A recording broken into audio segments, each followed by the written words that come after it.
തിരുവചനം തിരുവചനം.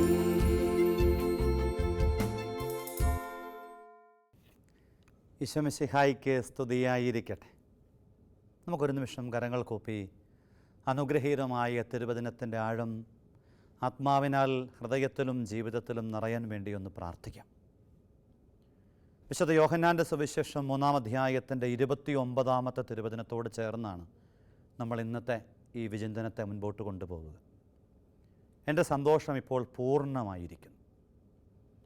പൂർണ്ണതയുള്ള സന്തോഷത്തിൻ്റെ വഴിതേടിയുള്ള ഒരു ആത്മീയ യാത്രയിൽ ആത്മാവേ ഞങ്ങളെ വഴി നടത്തണമേ. നഷ്ടപ്പെട്ടു പോയ സന്തോഷങ്ങളെ, ആനന്ദങ്ങളെ തിരികെ പിടിക്കാൻ കൃപയേകണമേ. കുറവ് കൂടാതെ കുടുംബത്തിൻ്റെ ആനന്ദ വഴികൾ തുറക്കാൻ പരിശുദ്ധാത്മാവേ അവിടുത്തെ ഫലങ്ങളാൽ ഞങ്ങളെ നിറയ്ക്കണമേ. അമ്മേ മാതാവേ, സകല വിശുദ്ധരെ മാലാഖമാരെ പ്രത്യേകമായി ഈ വചന ശുശ്രൂഷയിൽ ഞങ്ങൾക്കായി പ്രാർത്ഥിച്ച് അനുഗ്രഹം പ്രാപിക്കാൻ ഇടവരുത്തണമേ. ഈശോ മിശിഹായുടെ എല്ലാ വാഗ്ദാനങ്ങൾക്കും ഞങ്ങൾ യോഗ്യരാകുവാൻ സർവേശ്വരൻ്റെ പരിശുദ്ധ ദൈവമാതാവേ ഞങ്ങൾക്ക് വേണ്ടി അപേക്ഷിക്കണമേ. പ്രിയപ്പെട്ട സഹോദരങ്ങളെ,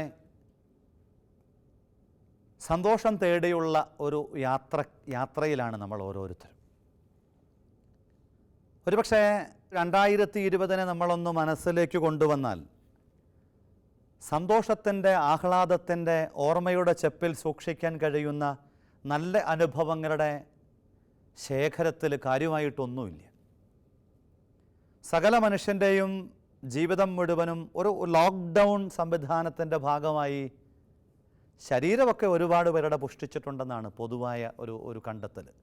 ലോകത്തിൻ്റെ തൂക്കം ഒരു 10% കൂടിയിട്ടുണ്ടെന്നൊക്കെ ആരോ പറയണ കേട്ടു. ലോകത്തിൻ്റെ എന്ന് പറയാൻ പറ്റില്ല, മനുഷ്യന്മാരുടെ തൂക്കം ശരിക്കും കൂടിയിട്ടുണ്ട്. പല ആളുകളുടെയും വസ്ത്രമൊന്നും പാകാവുന്നില്ല. സ്കൂളൊക്കെ തുറന്നിട്ടും കുട്ടികൾ യൂണിഫോം ഇല്ലാണ്ട് വരുന്നു എന്ന് അധ്യാപകർ സങ്കടം പറയുകയാണ്. ചോദിക്കുമ്പം കുട്ടികൾ പറയണത് ഒന്നും പാകാവണില്ല ടീച്ചറെ. നുണയാണോ തട്ടിപ്പാണോ നമുക്ക് അറിഞ്ഞുവിടാം, കുറേ സത്യമായിരിക്കും. അടിസ്ഥാനപരമായിട്ട് ഈ സന്തോഷത്തിൻ്റെ അല്ലെങ്കിൽ ആനന്ദത്തിൻ്റെ വഴിതേടിയുള്ള മനുഷ്യൻ്റെ യാത്രയിൽ സ്നാപകൻ ജീവിതത്തിലൂടെ വെളിവാക്കപ്പെടുന്നൊരു ദർശനമാണ് യോഹന്നാൻ സുവിശേഷം 3:29. ക്രിസ്തുവിന് വഴിയൊരുക്കാനായിട്ട് കടന്നു വന്ന സ്നാപക യോഹന്നാൻ താൻ എന്തിനു വേണ്ടി വന്നുവെന്നും തൻ്റെ ജീവിതത്തിൻ്റെ സാക്ഷാത്കാരം ക്രിസ്തു ജീവിതത്തെ അവതരിപ്പിക്കലാണ് എന്നും പരിചയപ്പെടുത്തിക്കൊണ്ട് പറയാണ്, എൻ്റെ സന്തോഷം പൂർണ്ണമായിരിക്കണം.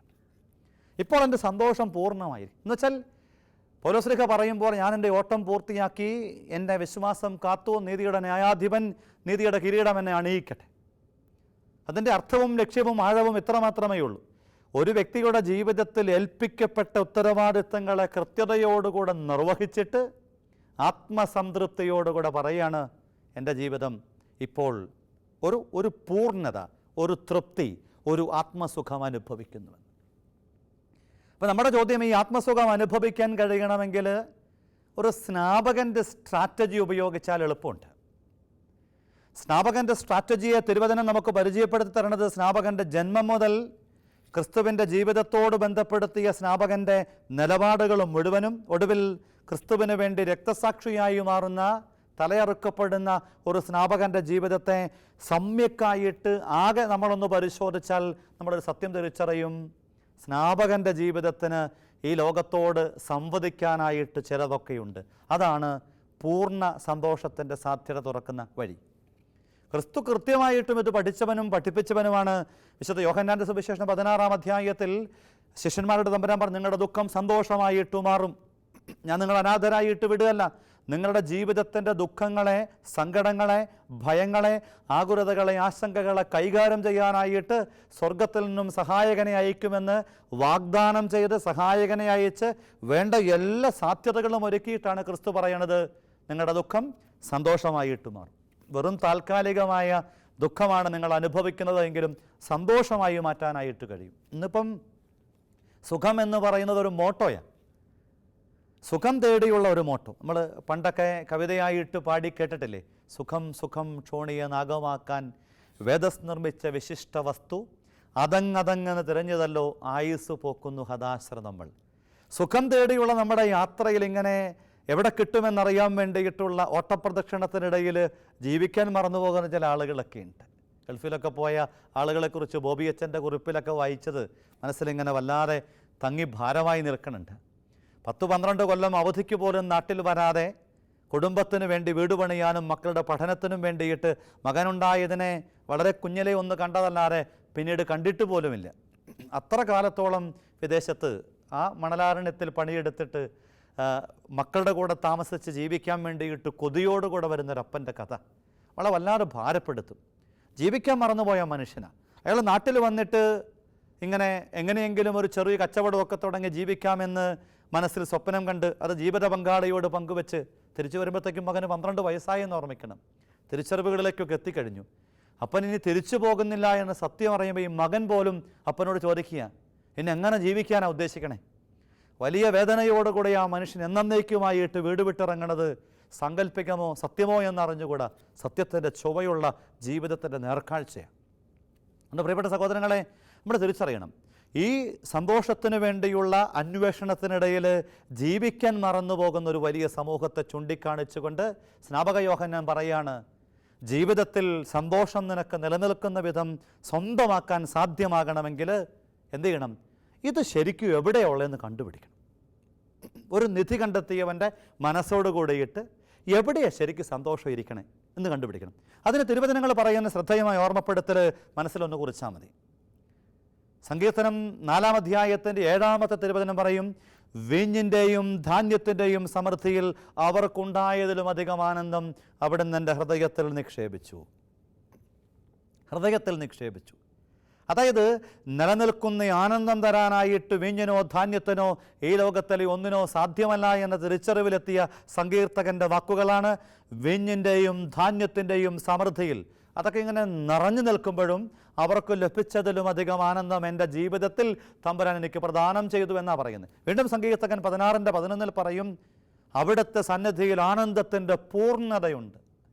അപ്പം ആനന്ദമെന്ന് പറയണത്, സംതൃപ്തി എന്ന് പറയണത്, സന്തോഷമെന്ന് പറയണത്, അതിനെ പല വാക്കുകളിൽ പല വ്യാഖ്യാനങ്ങളിലൂടെ കണ്ടെത്തുമ്പോഴും ക്രിസ്തുവിലൂടെ സ്നാപകനിലൂടെ വെളിവാകുന്ന ഈ ആർക്കും എടുത്തു മാറ്റാൻ കഴിയാത്ത സന്തോഷത്തിൻ്റെയും സംതൃപ്തിയുടെയും ആനന്ദത്തിൻ്റെയും തലം എൻ്റെ ജീവിതത്തിലുണ്ടാകണമെങ്കിൽ അതിൻ്റെ ഉത്ഭവത്തിൻ്റെ ഇടത്തേക്ക് ഉറവയിലേക്ക് നമ്മൾ എത്തണം.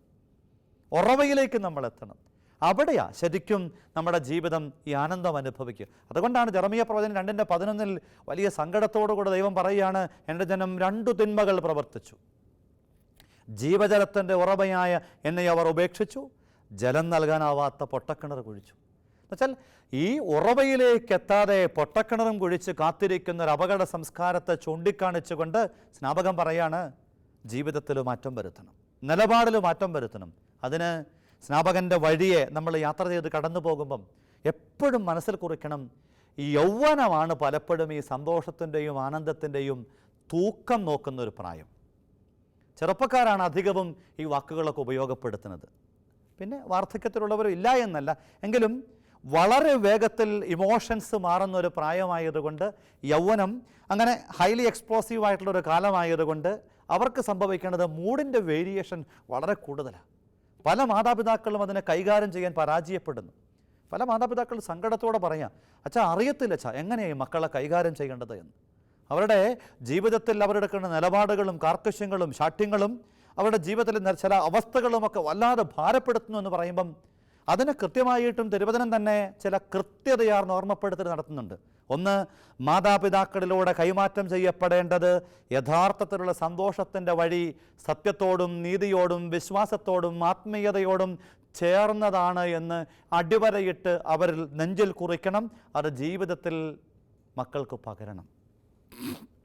മാതാപിതാക്കൾ ആദ്യം ശ്രദ്ധിക്കണം, നിങ്ങളുടെ ഉള്ളിൽ ചങ്കിൽ തട്ടി പറയാൻ പറ്റണം, ജീവിതത്തിൽ സന്തോഷമുണ്ടായതും ആനന്ദമുണ്ടായതും അനുഗ്രഹമായി മാറിയതുമൊക്കെ അൾത്താരയോട് ചേർന്നപ്പെടും, ആത്മീയതയെ മുറുകെ പിടിച്ചപ്പെടും, അഭിഷേകത്തോടുകൂടെ ജീവിച്ചപ്പെടും. ഞാൻ ഓർക്കുന്നുണ്ട്, കർണാടകത്തിലെ ജീസസ് യൂത്തുകാരുടെ കൂടെ ജീവിച്ചിരുന്ന കാലത്ത് നേഴ്സിംഗ് പിള്ളേർ കുറച്ച് പേർ ആദ്യം പ്രയർ ഗ്രൂപ്പിലൊക്കെ വന്നു തുടങ്ങി, 10-15 പേര്. അവരിങ്ങനെ ആളെ കൂട്ടാൻ എന്താ ഒരു ടെക്നിക്ക് എന്ന് ആലോചിച്ചുകൊണ്ടിരിക്കുകയാണ്. എല്ലായിടത്തും പോയിട്ട് പബ്ലിസിറ്റി കൊടുത്താലോ പറഞ്ഞാലോ എന്നൊക്കെ പറഞ്ഞപ്പം എൻ്റെ ഉള്ളിൽ പരിശുദ്ധാത്മാവ് തോന്നിച്ചൊരു കാര്യം ഞാൻ ആ മക്കളോട് പറഞ്ഞു കൊടുത്തു. നിങ്ങൾ ചെയ്യേണ്ടത്, നിങ്ങൾ പഠിക്കുന്ന നേഴ്സിംഗ് സ്കൂളിൽ നിങ്ങൾ 10-15 പേരല്ലേ പ്രാർത്ഥനയ്ക്ക് വന്നിരിക്കുന്നത്? 300 പേരുള്ള ലേഡീസ് നേഴ്സിംഗ് സ്കൂൾ, പെൺകുട്ടികൾ പഠിക്കുന്ന സ്ഥലമാണ്. അപ്പം അവിടെയുള്ള നേഴ്സിംഗ് സ്കൂളിൽ നിങ്ങൾ എന്ത് ചെയ്യണം? നിങ്ങൾ ഈ 15 പേരും വൈകുന്നേരം അത്താഴം കഴിഞ്ഞ് ആ വർത്തമാനത്തിനു വേണ്ടി ഗ്രൗണ്ടിലൂടെ നടക്കുമ്പം നിങ്ങൾ ഒരുമിച്ച് കൂടി ആയിരിക്കാതെ നിങ്ങൾ 15 പേരും 15 ഗ്രൂപ്പിൽ ചെന്നിട്ട് ഇന്ന് നിങ്ങൾ തമ്പുരാൻ്റെ സന്നിധിയിൽ പോയപ്പം മനസ്സിൻ്റെ സങ്കടം മാറിയതും പരീക്ഷയിൽ പരാജയപ്പെട്ടതിലൂടെ ഉണ്ടായ വലിയ ആകുലതകൾ നീങ്ങിയതും വല്ലാത്ത ഒരു ആനന്ദത്തിൻ്റെ അനുഭവമുണ്ടായതും ഹൃദയത്തിനും മനസ്സിനുമൊക്കെ ഭാരം കുറഞ്ഞതുമായ ആ അനുഭവത്തെ നിങ്ങളൊന്ന് പങ്കുവെച്ച് കഴിയുമ്പം ഓട്ടോമാറ്റിക്കായിട്ട് നിങ്ങളറിയാതെ നിങ്ങളുടെ ഉള്ളിൽ നിന്നും ഈ അനുഗ്രഹത്തിൻ്റെ എനർജി അവരിലേക്ക് കൈമാറ്റം ചെയ്യപ്പെടും. അവരും അൾത്താരയിലേക്കും കൂട്ടായ്മയിലേക്കും പ്രത്യേകിച്ചും ഇങ്ങനെയുള്ള പ്രാർത്ഥനയിലേക്കുമൊക്കെ വരാനായിട്ട് ഇടവരും. അത്ഭുതകരമായിട്ട് ഈ കുഞ്ഞുങ്ങൾ ഈ പ്രവൃത്തി ചെയ്തു. അടുത്ത 2-3 ആഴ്ചകൾ കൊണ്ട് ഈ 15 പേര് എന്നത് 100-ഉം അതിലധികം ആളുകളുമുള്ള ഒരു ആത്മീയതയുടെ ഉണർവിൻ്റെ കൂട്ടായ്മയായിട്ട് ഒരു ഒത്തുചേരലായിട്ട് അതിനെ മാറ്റാൻ ദൈവം ഇടവരുത്തി. ഞാൻ പറഞ്ഞു വന്ന കാര്യം, ഈ സന്തോഷം എൻ്റെ ഉള്ളിൽ നിറഞ്ഞാലേ എനിക്ക് കൊടുക്കാൻ കഴിയൂ. അതുകൊണ്ട് മാതാപിതാക്കൾ ആദ്യമേ ഓർമ്മിക്കണം, മക്കൾക്ക് ജന്മം കൊടുക്കുമ്പോഴും അവരെ വളർത്തുമ്പോഴും പ്രത്യേകിച്ചും പരിശീലനത്തിൻ്റെ ആദ്യത്തെ 4 വയസ്സ് വരെയുള്ള കാലഘട്ടത്തിൽ ഒരു കുഞ്ഞിനും അമ്മയോടും അപ്പനോടും കുടുംബത്തോടും പശ്ചാത്തലങ്ങളോടുമുള്ള അഭേദ്യമായ ഒരു ബന്ധത്തിൻ്റെ സമയമുണ്ട്. അവിടെ വളരെ കൃത്യതയോടുകൂടിയിട്ട് അവർ താനേ വളരുകയല്ല, അവരെ വളർത്താൻ വേണ്ടി ശ്രദ്ധിക്കണം. മക്കളെ വിശുദ്ധരാകണമെന്ന് പറഞ്ഞുകൊണ്ട് ജിമ്മി പൂച്ചക്കാട്ടത്തിൻ്റെ പുസ്തകത്തിൽ അദ്ദേഹം കൃത്യമായിട്ട് ചോദിക്കുന്നൊരു ചോദ്യമുണ്ട്. വളരെ കൃത്യതയോടുകൂടി ചോദിക്കുകയാണ്, മക്കൾ താനേ വളരുകയാണോ, നിങ്ങൾ അവരെ വളർത്തുകയാണോ? എന്തൊക്കെയോ ചെയ്ത് സ്വാഭാവികമായിട്ട് അവർ വളർന്നു വരുന്നതിനേക്കാളും നീ ഉദ്ദേശിക്കുന്ന കൃപയുടെ അഭിഷേകത്തിൻ്റെ വഴിത്താരയിലൂടെ മക്കളെ വളർത്തിക്കൊണ്ട് വരാനായിട്ട് സാധിക്കുന്നുണ്ടോ എന്ന് ചോദിക്കണം. അതുകൊണ്ട് യൗവനത്തിൻ്റെ വിഷയത്തിലാണ് നമ്മൾ നിൽക്കുന്നത്. യൗവനത്തോട് ബന്ധപ്പെടുത്തി എന്തേ അവരുടെ ജീവിതത്തിൽ ഈ സന്തോഷത്തിൻ്റെയും ആനന്ദത്തിൻ്റെയും സാധ്യതകൾ അടയപ്പെടുന്നത് എന്ന് ചോദിച്ചാൽ, സഭാപ്രസംഗൻ്റെ പുസ്തകം 12-ാം അധ്യായം 1-ാമത്തെ തിരുവചനം യുവാക്കൾക്കൊരു ഓർമ്മപ്പെടുത്തൽ കൊടുക്കുന്നുണ്ട്. വചനം എങ്ങനെയാണ്?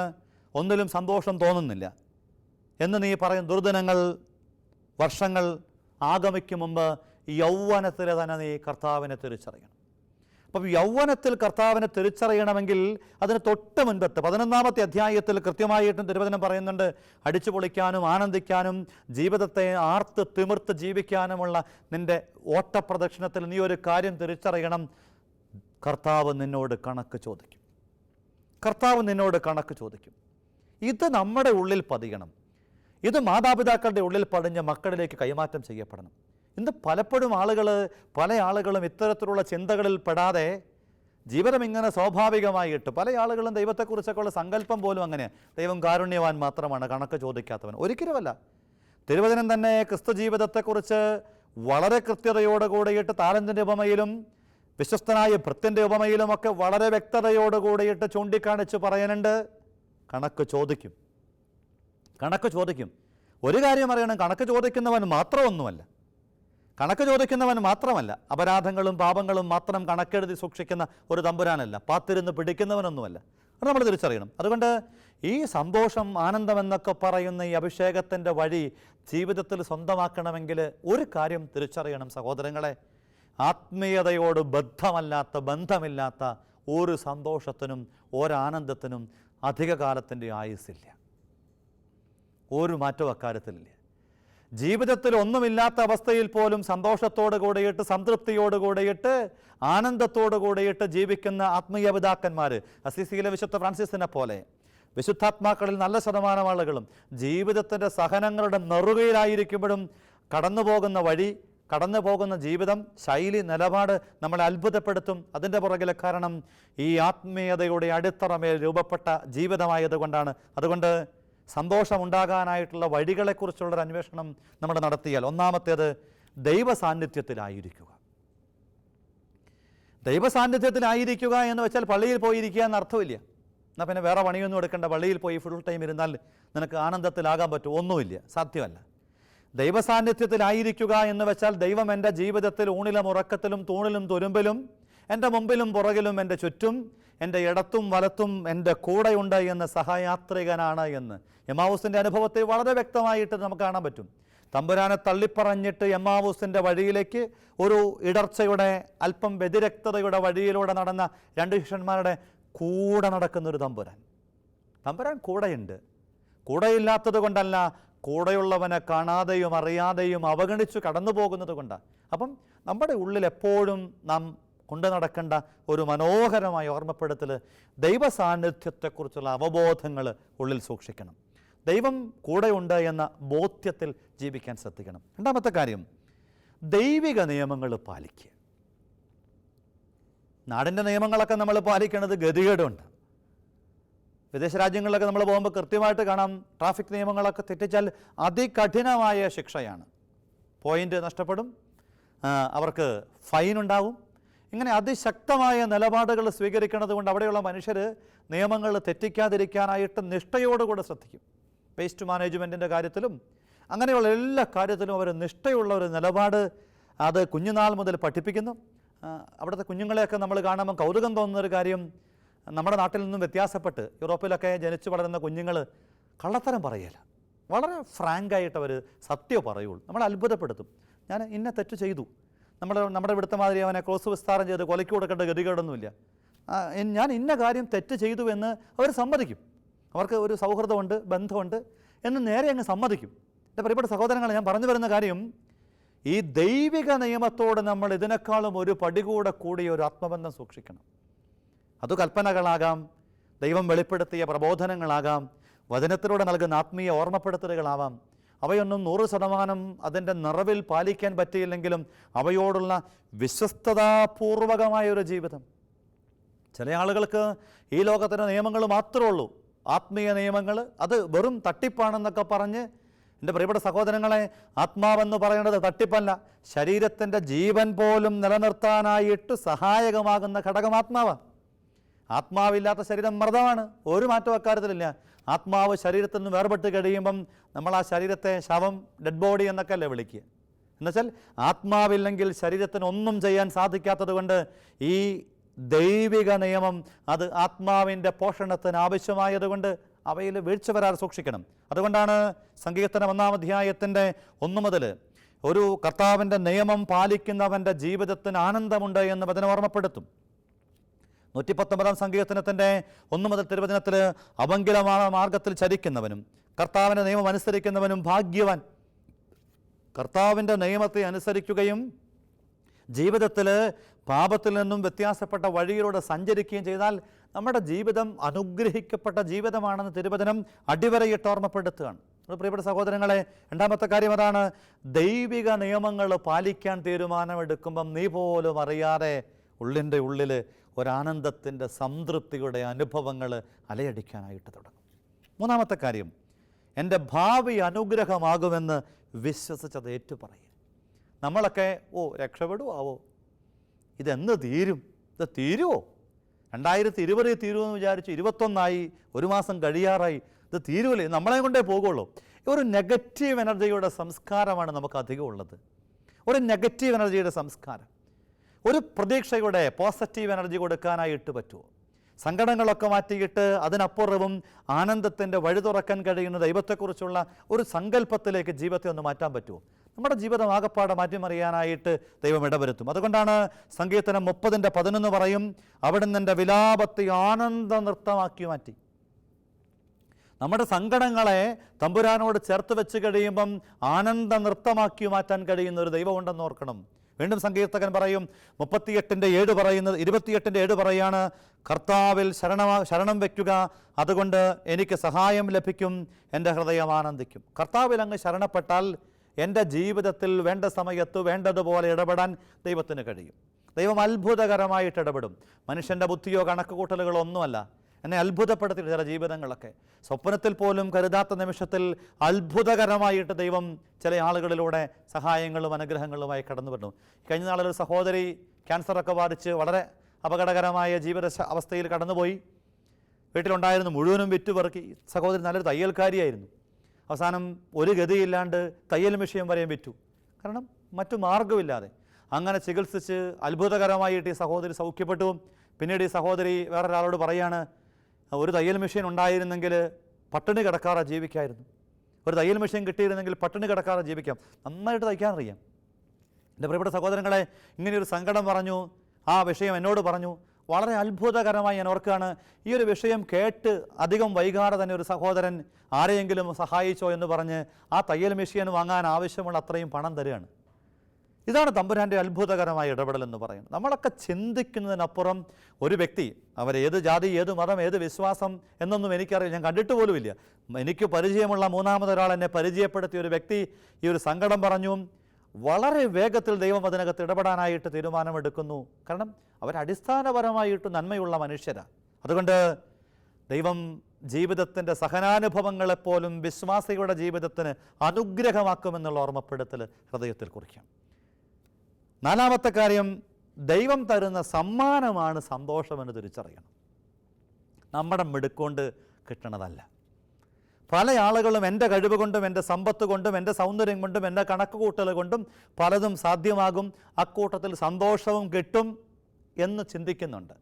നമ്മളൊക്കെ പലപ്പോഴും വാട്സപ്പിലൊക്കെ കാണുന്ന കട്ടിൽ മേടിക്കാൻ പറ്റും, ഉറക്കം മേടിക്കാൻ പറ്റില്ല, ഫുഡ് കഴിക്കാൻ പറ്റും, പക്ഷേ എൻ്റെ വിശപ്പിൻ്റെ അപ്പുറമുള്ള സംതൃപ്തിയിലേക്ക് എന്നെ നയിക്കാൻ പറ്റില്ല. അതുകൊണ്ട് ഈ ഒരു സന്തോഷം, ആനന്ദം എന്നൊക്കെ പറയുന്ന ആത്മീയതയുടെ ഉണർത്തിയേക്കുന്ന അനുഭവം നമുക്ക് കിട്ടണമെങ്കിൽ, നിലനിൽക്കണമെങ്കിൽ ഇത് നൽകാൻ കഴിയുന്നവനോട് ചോദിക്കണം, നൽകാൻ പറ്റുന്നവനോട് ചോദിക്കണം. സമറിയക്കാരി സ്ത്രീയോട് തമ്പുരാൻ പറഞ്ഞില്ലേ, ഈ ജലം തന്നവൻ ആരാണെന്നറിഞ്ഞാൽ നിത്യജീവൻ്റെ ജലം തരാൻ പറ്റുന്നവനെ നീ മനസ്സിലാക്കിയിരുന്നെങ്കിൽ എന്ത് ചെയ്തേനെ? അവനോട് ചോദിച്ചേനെ.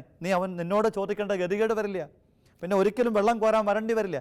എന്ന് വെച്ചാൽ അതൊക്കെ പ്രതീകാത്മകമായി ഓർമ്മപ്പെടുത്തല. ഒരുവൻ്റെ ജീവിതത്തിൽ ഉണർവ് നൽകുന്ന, ഉന്മേഷം പകരുന്ന ഒരു കാര്യം, അത് സാധ്യമാകുന്ന ഇടം, അത് സമ്പൂർണ്ണമായി നൽകാൻ കഴിയുന്ന ഇടം തമ്പുരാൻ്റെ ഇടമാണ്. അതുകൊണ്ട് എന്ത് ചെയ്യണം? ജീവിതത്തിൽ ദൈവമാണ് ഈ സന്തോഷത്തിൻ്റെ ഉറവിടമെന്നും അത് പ്രദാനം ചെയ്യാൻ കഴിവുള്ളവനെന്നും തിരിച്ചറിഞ്ഞിട്ട് ആ ഒരു സന്തോഷം സമ്മാനമായി നൽകണേ എന്ന് ഉടയതമ്പനോട് പ്രാർത്ഥിക്കണം. 2 കൊരിന്തോസ് 6:10 പറയാണ്, ഞങ്ങൾ ദുഃഖിതരെ പോലെയാണെങ്കിലും സദാ സന്തോഷിക്കുക. 6-ാം അധ്യായത്തിൽ വിശുദ്ധ പൗലോസ് വലിയ സഹനങ്ങളെക്കുറിച്ച്, പീഡനങ്ങളെക്കുറിച്ച്, വേദനയെക്കുറിച്ച് പറഞ്ഞിട്ട് പറയാണ്, ഞങ്ങളിങ്ങനെ പ്രത്യക്ഷത്തിൽ സങ്കടപ്പെട്ട് കാണുന്നുണ്ടെങ്കിലും ഞങ്ങൾ ശരിക്കും ആരാണ്? യഥാർത്ഥത്തിൽ സന്തോഷം അനുഭവിക്കുന്നവരാണ്. അതിൻ്റെ അർത്ഥം ഇതാണ്, ഈ ഭൗതികതയിലല്ല, ആന്തരികതയിലും ആത്മീയതയിലുമാണ് സന്തോഷമെന്നുള്ള കൃത്യമാർന്ന സൂചന ഈ തിരുവചനത്തിനകത്തുണ്ട്. 5-ാമത്തെയും അവസാനത്തെയും കാര്യം, താൽക്കാലിക സങ്കടങ്ങളൊക്കെ അതിജീവിക്കാൻ വേണ്ട ദൈവകൃപയിലേക്ക് ജീവിതത്തെ ചേർത്ത് വയ്ക്കണം. സങ്കടങ്ങളുടെ താൽക്കാലികതയെ, നൈമിഷികതയെക്കുറിച്ച് നമ്മൾ മനസ്സിനെ പഠിപ്പിക്കണം. ഇതൊക്കെ എന്നെക്കൊണ്ട് അതിജീവിക്കാൻ പറ്റും. 1 പത്രോസ് 1:6-7 തിരുവചനം പറയും, അല്പകാലത്തേക്ക് വിവിധങ്ങളായ പരീക്ഷകൾ നിമിത്തം വ്യസനിക്കേണ്ടി വന്നാൽ നിങ്ങൾ ആനന്ദിക്കുവിൻ.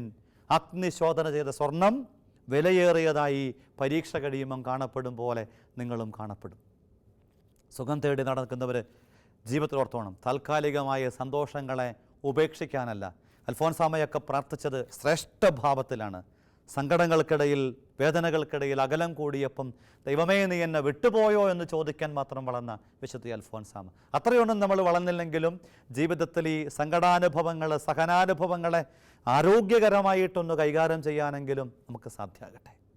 ഓർമ്മപ്പെടുത്തലുകൾ അവസാനിപ്പിക്കുമ്പം ഈ പരിപൂർണതയിലേക്കുള്ള സന്തോഷത്തിൻ്റെ അന്വേഷണ പ്രയാണത്തിൽ സ്നാപകൻ്റെ ജീവിതം പഠിപ്പിക്കണ ചൈതന്യത്തെ നമുക്കും നെഞ്ചിലേക്കാം, ഹൃദയത്തിൽ സൂക്ഷിക്കാം, ദൈവത്തിൽ ആശ്രയം വയ്ക്കാം, ദൈവിക നിയമങ്ങൾ പാലിക്കാം. എൻ്റെ ജീവിതത്തിൽ കടന്നു വരുന്ന സഹനങ്ങളെ അനുഗ്രഹമാക്കാൻ കഴിയുന്നവൻ അതിനപ്പുറം കൃപയോടെ കാത്തിരിക്കുന്നു എന്ന് വിശ്വസിക്കാം. ദൈവം തരും സന്തോഷം അത് സമ്മാനമാണെന്നും ദൈവത്തിൻ്റെ ഔദാര്യമാണെന്നും മനസ്സിനെ പഠിപ്പിക്കാം. അവസാനമായിട്ട്, താൽക്കാലിക സങ്കടങ്ങളിൽ കുടുങ്ങി ജീവിതത്തെ ഭാരപ്പെടുത്തി അപകടപ്പെടുത്താതെ അതിനപ്പുറം പറന്നുയർന്ന അനുഗ്രഹം പ്രാപിക്കാം. നമുക്ക് പ്രാർത്ഥിക്കാം. ഈശോ നമ്മെ സമൃദ്ധമായിട്ട് അനുഗ്രഹിക്കട്ടെ. ഈശോ മിശിഹായ്ക്ക് സ്തുതിയായിരിക്കട്ടെ.